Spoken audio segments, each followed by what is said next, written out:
అందరికీ ఈరోజు మనం ఫ్రై పీస్ చికెన్ బిర్యానీ ఎలా చేసుకోవాలో ఒకసారి చూసేద్దాం. చికెన్ బిర్యానీ అంటేనే ఆ ఫ్లేవర్, ఆ టేస్ట్ వేరే లెవెల్లో ఉంటుంది. కానీ ఈరోజు మనం ఫ్రై పీస్ బిర్యానీ ఎలా చేసుకోవాలో ఒకసారి చూసేద్దాం. ముందుగా ఒక హాఫ్ కిలో చికెన్ తీసుకొని అందులో పసుపు, ఉప్పు వేసి కాసేపు మ్యాగ్నేట్ చేసి పక్కన ఉంచేసుకోవాలి.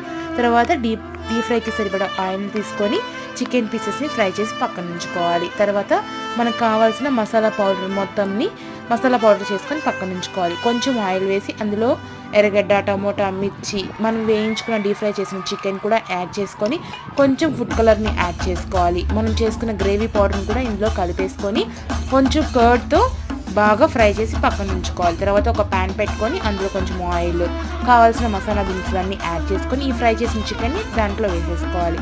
కొంచెం రైస్ని కూడా వేసేసుకొని ఒక హాఫ్ గ్లాస్, 1.5 గ్లాస్ వాటర్ పోసుకొని దమ్ చేసేయండి. ఎంతో ఎమ్మీగా ఉండే ఫ్రై పీస్ బిర్యానీ రెడీ.